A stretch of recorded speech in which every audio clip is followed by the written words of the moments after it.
جانبية في الجهة اليمنى للهلال، ملعوبة إلى كويار لعبها لمصعب الجوير، ومصعب في تسديد. الله كرة صعبة كانت، مصعب الجوير أرسلها قوية. مصعب يسجل هدف جديد في الدوري بعد هدف سجل في مواجهة الاتحاد على هذا الملعب. مصعب ما شاء الله لا قوة إلا بالله، قاذفة يصعب الوقوف أمامها. الحربي فشل هذه المرة من أمام مصعب. في المرة الأولى نجح في التصدي لكرة مصعب الجوير، في الثانية كرة مصعب أصعب، كرة مصعب أصعب، وتسديدات مصعب أصعب من أي حارس. ومصعب الجوير نجحت في المرة الأولى. عارضة الرائد ليست أقل من عارضة الهلال، أنقذت الكرة للرائد. الكرة ملعوبة عرضية واصلة للقحطاني. القحطاني العريس يسجل الثاني في المباراة وثاني أهدافه في الموسم بعد الهدف اللي سجله في مواجهة أبها. القحطاني هكذا يولد الأبطال، القحطاني في بدايات الأبطال، القحطاني يسجل ثاني أهدافه. الهلال ولاد النجوم، الهلال ونجم جديد. مصعب الجوير نجح في المرة الأولى وفي الهدف الأول، وفي المرة الثانية نجح القحطاني في تسجيل الهدف الثاني. شوف كرة القحطاني الرائعة اللي سجل معها محمد ثاني أهداف الزعيم. هكذا هي بدايات الأبطال، هكذا هي بدايات النجوم. يا قحطاني يا مصعب يا نجوم الهلال. القحطاني سجل الهدف الثاني في المباراة. 2-0 يتقدم الهلال في المواجهة. يستعد عند تنفيذ ركلة الجزاء عبد الله صوبها.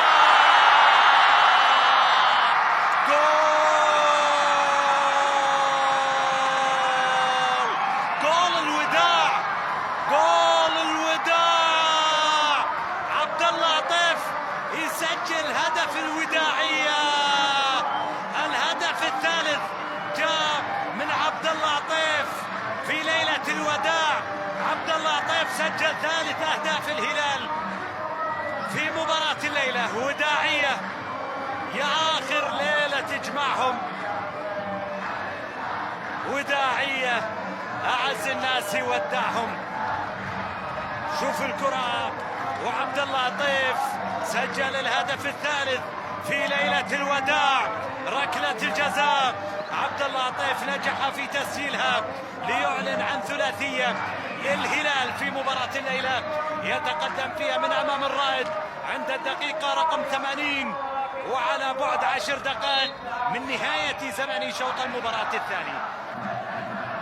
ترجع الكرة للرائد، الرائد ومحاولة ملعوبة بالطرف الأيمن. فوزير حاول يعدي، فوزير بتسديده. أحمد الجبيع التصدي في المرة الأولى، الثانية نجح الرائد وسجل أول أهدافه في المباراة بواسطة راكان الدوسري اللي نجح في تسجيل أول أهداف الرائد في المباراة. هدف الرائد رقم 497 بتاريخه بدوري المحترفين، وبالتالي على بعد 3 أهداف من أن يسجل هدف رقم 500 في دوري المحترفين. 8 أندية فقط فعلت ذلك إذا تمكن الرائد. طبعا 7 أندية فعلت ذلك اليوم. الأول رائد في حال سجل مع بداية العام القادم 3 أهداف سيصبح هو واحد من 8 أندية فقط تمكنت من تسجيل 8 أهداف.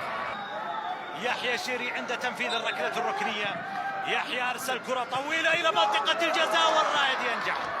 هدف ثاني للرائد في وقت أخير وفي وقت قاتل. الرائد يقتنص ثاني أهدافه في المباراة، يكسب من كرة عرضية. ثاني أهدافه في المباراة عرضية كانت رائعة ثم رأسية في شباك أحمد الجبيع. الرائد يتمكن من تسجيل ثاني أهدافه في اللقاء. أصبحت النتيجة 3 أهداف مقابل هدفين في المباراة. باولو دوس سانتوس من نجح في تسجيل ثاني أهداف الرائد إذن عبر دوس سانتوس سجل ثاني أهدافه في المباراة.